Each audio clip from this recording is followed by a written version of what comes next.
Bonjour et bienvenue à tous sur les chaînes Le Goût des Lames et Le Goût des Lampes. Cette vidéo sera en deux parties. La première sera consacrée au nouveau et très étrange Knife Freeze 3. Et en deuxième partie, je vous parlerai des nouvelles lampes de chez Olight qui seront en promo à partir du 15/3 à 10h jusqu'au 17/3 à minuit. Et à la fin de cette vidéo, vous trouverez les règles du concours qui vous permettra de gagner des lampes et d'avoir votre commande remboursée. Et prenez le temps d'aller consulter les règles parce qu'elles peuvent changer à tout moment. Vous aurez tous les renseignements dans la partie description sous cette vidéo. Donc, allez voir. Et profitez-en pour vous abonner à cette chaîne, bien sûr. Allez, parlons couteau. Alors, au début, il y a eu le Freeze 1, que je n'ai personnellement jamais vu. Et ensuite, il y a eu le Freeze 2, que j'ai présenté sur cette chaîne dans ces deux versions. Et maintenant, nous avons le Freeze 3. Alors, je ne saurais dire si Olight est à court d'idées sur les noms de leurs couteaux. Donc, on risque de voir des Freeze 4, 5, 6 et 7, des frisettes, quoi. Ou si c'est un concept voulu de mettre le même nom sur des couteaux tous très différents les uns des autres. Mais bon, après tout, on s'en fout un peu, du moment qu'ils sont réussis. Allez, je vous donne ces spécifications. Il fait une longueur fermée de 12 cm 5, longueur ouverte 22 cm 2, longueur de lame 9 cm 7, longueur de tranchant 7 cm 1, largeur de lame 2 cm 7, épaisseur de lame 3 mm 2, longueur du manche 12 cm 5, épaisseur du manche 15 mm, la lame est en acier Damas de forme cleaver avec émouture plate et finition polie, le manche est en G10, l'ouverture est à flipper et le verrouillage est un liner lock et les roulements sont à billes céramiques. Le clip de poche est réversible et là j'entends les gauchers applaudir de la main gauche. Et le design est d'un O-fan, c'est-à-dire un fan de la marque Olight. Et comme d'habitude, il est livré dans une belle boîte avec sa pièce de collection que je trouve particulièrement réussie. Et pour que vous ayez une meilleure idée de sa taille, je vous fais rapidement une comparaison avec le Benchmade Bug Out. Bon, je vais vous faire gagner du temps, je vais tout de suite vous donner mes impressions sur ce couteau. Malgré son allure étrange et le fait qu'il ait quelques défauts qu'en général je trouve un peu agaçants, je l'aime bien, je le trouve intéressant et assez bon dans son genre. Comme toujours chez Knife, les finitions sont excellentes, je vais me répéter un peu, mais bon, on peut parfois trouver des défauts esthétiques chez eux, par contre ils sont difficiles à prendre en défaut sur la qualité de fabrication. Tout est parfaitement assemblé, bien serré, aucun jeu nulle part, la lame est correctement centrée. Le G10 du manche est bicolore et du genre glissant. Le clip de poche est réversible et permet un port assez discret. Le couteau est de construction ouverte, c'est du très classique chez les couteaux chinois, c'est même un peu lassant je trouve, mais bon, après tout pourquoi changer une équipe qui gagne, hein. La vis d'axe est bleutée, comme sur beaucoup de modèles de la marque, hein. Vous avez remarqué qu'ils adorent le bleu. Et le petit détail esthétique, sur un des côtés, il y a une petite bague crantée. Alors, ce qui fait toute l'allure d'un couteau en général, c'est sa lame, bien sûr. Et là, on peut dire que la lame de ce Freeze 3 est assez sympa avec sa forme cleaver. Et on voit que c'est un Américain qui l'a imaginé, parce que j'aurais envie de dire « Ouais, vous reprendrez bien un doigt de fingershell pour la route », parce que là, c'est difficile de rater celui-là, hein. Il est bien balèze, et là on n'est plus sur des demi ou des quarts de fingershell tout timides, on est sur du fingershell qui fait son coming out et qui s'assume. Il faudra un jour faire une enquête aux USA pour essayer de comprendre leur intérêt pour ces grosses encoches de doigts. Je ne sais pas d'où ça peut venir, je ne veux pas faire de psychologie de bazar, je ne suis pas psychiatre, donc je ne vais pas aller chercher dans leur petite enfance, mais vu qu'on sait qu'ils fréquentent beaucoup les curés et les paroisses quand ils sont gosses, on tient peut-être un truc là. Enfin, quand je dis de tenir un truc, enfin bref, je dis ça, je dis rien. Quoi qu'il en soit, chez eux, du fingershell, c'est en veux-tu, en voilà, hein. Bon, trêve d'ironie, ceci dit, c'est aussi ce qui donne cette forme intéressante à cette lame. Tout le monde sait que je n'aime pas les fingershell, j'ai toujours trouvé ça inutile, mais quitte à en mettre un, autant pousser le concept jusqu'au bout et en mettre un vrai. Pas un ridicule et inutile comme on voit souvent sur d'autres modèles. Là, au moins, on peut mettre confortablement le doigt dedans, enfin, confortablement, tout est relatif, hein, et surtout en toute sécurité. Et qu'on aime ou qu'on n'aime pas, c'est quand même une belle lame avec une belle forme. L'acier, c'est du Damas à 60 HRC, c'est tout ce que j'ai pu avoir comme info. Olight ne communique pas des masses sur cet acier, vu que ce n'est pas eux qui fabriquent leurs couteaux, c'est Kaiser, donc à mon avis, ils ne doivent pas trop s'intéresser aux petits détails des aciers. Ceci dit, c'est assez joli. En général, je ne suis pas un amoureux des lames Damas, je trouve ça un peu too much. Mais là, c'est assez discret et ça ne se voit que sous certains angles. Il y a une belle gouttière hémorragique sur toute la longueur de la lame pour faciliter l'écoulement du sang si vous aimez manger la côte de bœuf crue. Je trouve que ça donne du style à l'ensemble, et avec sa forme hachoir et sa belle émouture fine, ce couteau aurait pu faire un super outil de préparation de bouffe. Eh ben non, c'est raté parce que le flipper est trop long. Il faudrait que j'écrive au fan américain qui a dessiné ce couteau pour lui conseiller de manger un peu plus souvent de la charcuterie, histoire de mieux comprendre comment ça fonctionne. Quoi qu'il en soit, même si ce n'est pas l'idéal pour faire la cuisine, j'en connais qui vont être déçus, ce couteau est plutôt très efficace pour tout le reste, hein. Il est bien gros, bien solide, son mécanisme est d'une fluidité à faire peur. C'est une grosse lame avec une bonne inertie qui est un bonheur à manipuler. Le manche est confortable, il est bien dur, bien dessiné, il remplit bien la main.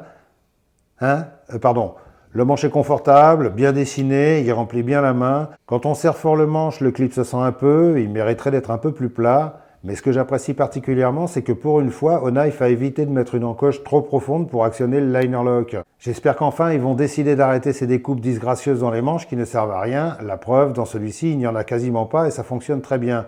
Et le pouce attrape très facilement le liner lock. La manipulation de ce Freeze 3 est super facile, super agréable, super fluide. C'est un bonheur pour les claqueurs de lames compulsifs qui font chier tout le monde devant la télé. Ça claque bien, ça claque fort, c'est valorisant, c'est viril. Ça a du poil sur la poitrine, avec ça vous emballerez toutes les filles du camping ou tous les mecs des backrooms. Bon, quoique dans les backrooms, il n'y a pas trop besoin d'emballer, mais bon. Mais ce couteau n'est pas que pour épater la galerie, c'est aussi un super outil à faire plein de trucs en qui on peut faire totalement confiance. C'est du costaud. D'ailleurs, c'est le premier truc qu'on se dit quand on l'a en main, c'est « Waouh, t'es super musclé ». Ouais, t'es vachement musclé, hein. Le bois ne lui fait pas peur et le carton encore moins, et si on veut pousser un peu le délire, ce couteau peut faire un excellent trancheur de méchants. Tiens, les méchants. C'est pas le genre qu'on plante, mais ça rappelle bien les coupes chauds de ma jeunesse qu'on voyait souvent dans les bagarres de bar dans les quartiers chauds. Alors mon avis sur ce Freeze 3, eh bien, chose étonnante, je l'aime bien. Hormis sa couleur bleu layette que je trouve franchement pas terrible, j'ai demandé, il paraît que ça a beaucoup de succès aux USA. Je lui trouve beaucoup de charme, on peut pas dire que c'est un beau couteau, mais comme j'ai dit, en général, les cleavers, c'est assez clivant. Je sais que beaucoup de gens vont craquer sur ce couteau parce qu'il a une vraie gueule et il est assez impressionnant quand on l'a dans la main. Ça donne tout de suite envie de couper plein de trucs. Donc pour moi, un couteau qui donne envie de couper des trucs, c'est déjà une réussite. Après, je vous laisse juge de déterminer quoi et comment. Allez, on passe aux lampes.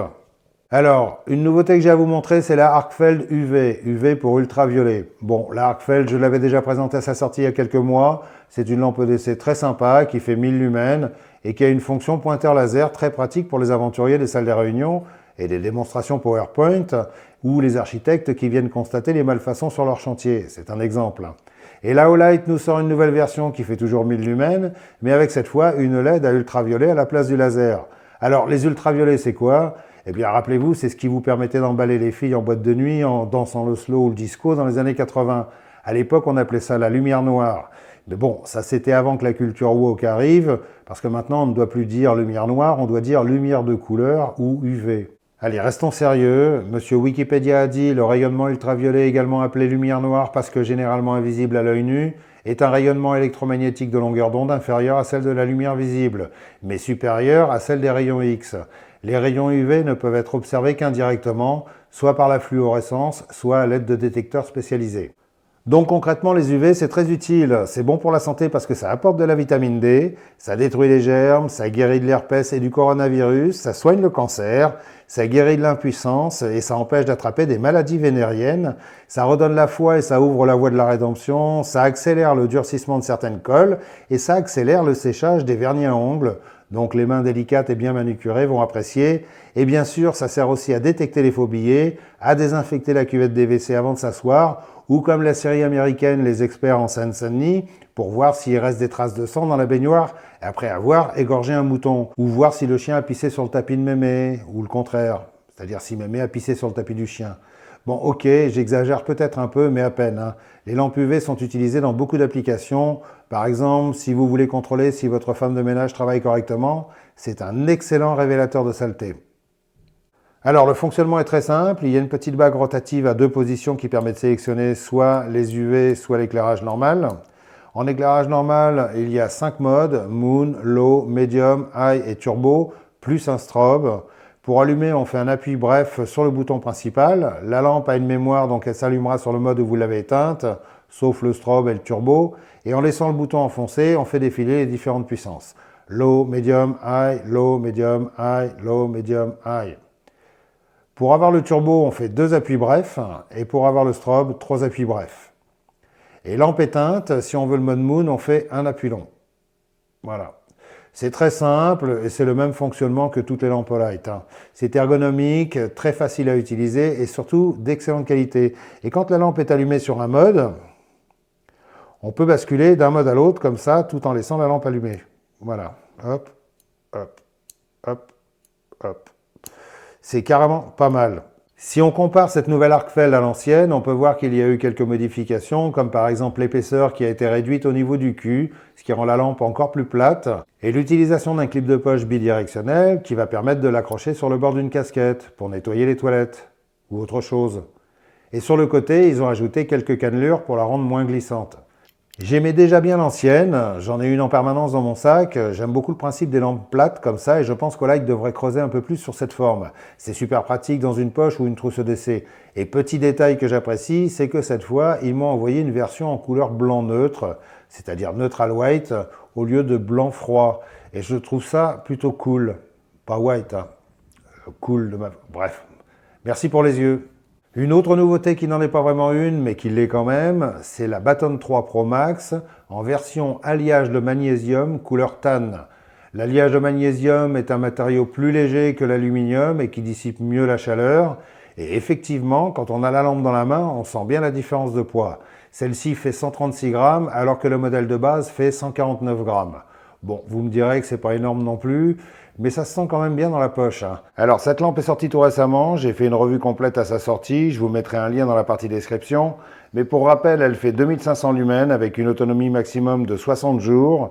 Elle est dotée d'un capteur de proximité qui fait baisser la puissance et vous évitera de vous brûler les poches ou autre chose si la lampe s'allume par inadvertance.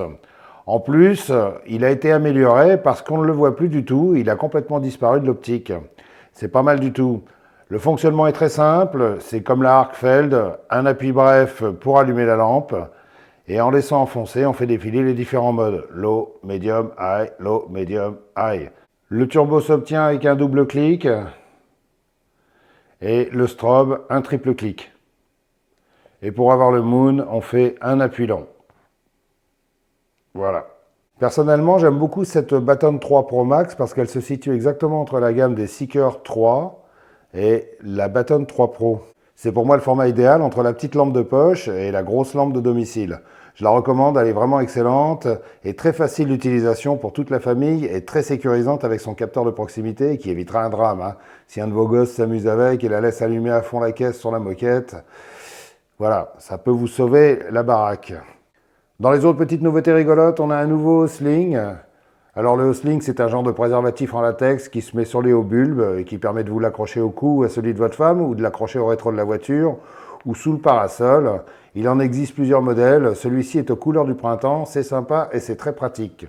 Alors tout ceci et plein d'autres choses seront en promo du 13.3 au 17.3 sur le site Olight. Si ça vous intéresse de les acheter, utilisez le lien que je mettrai dans la description sous la vidéo. Comme ça, votre passage sera gardé en mémoire une trentaine de jours et vous aurez peut-être la chance d'avoir votre commande entièrement remboursée, quel que soit son montant. Et je vous assure que je vérifie chaque mois si c'est bien effectué. Et en plus, comme cadeau de bienvenue, Olight vous offre une Gobert comme celle-ci. C'est la petite lampe multicolore parfaite pour accrocher au collier du chien ou sur l'arrière de votre sac à dos. Ce qui m'amène à vous parler du concours. Cette fois-ci, il y aura à gagner une Arcfeld UV, couleur aléatoire. Ça peut être une verte comme celle-ci, ou une orange, ou une noire. Et l'excellente lampe frontale Arrêt 2S, avec sa batterie à l'arrière de la tête, qui va beaucoup plaire aux coureurs des bois ou aux coureurs au bord des routes. Pour participer, c'est simple. En 1, il faut être abonné impérativement aux chaînes Le Goût des Lames et Le Goût des Lampes. C'est contrôlé. En 2, il faut regarder cette vidéo sur les deux chaînes. C'est vérifié. Et en 3, mettre un pouce et laisser un commentaire sur les deux chaînes en évitant les copier-coller. C'est tout, c'est facile et ça ne demande pas trop d'efforts de votre part. Alors par contre, je fais encore une parenthèse sur le fait que si vous participez au concours, intéressez-vous un minimum au résultat. Enfin, même pas un minimum, intéressez-vous au résultat. Parce que j'en ai ras-le-bol de courir après les gagnants pour avoir leurs coordonnées. La dernière fois, j'ai encore un des deux gagnants qui ne s'est jamais manifesté et j'ai été obligé d'en trouver un autre 5 jours après l'annonce des résultats. Donc merci de faire un peu attention à ça, parce que j'ai d'autres choses à foutre que de vous courir après. Voilà.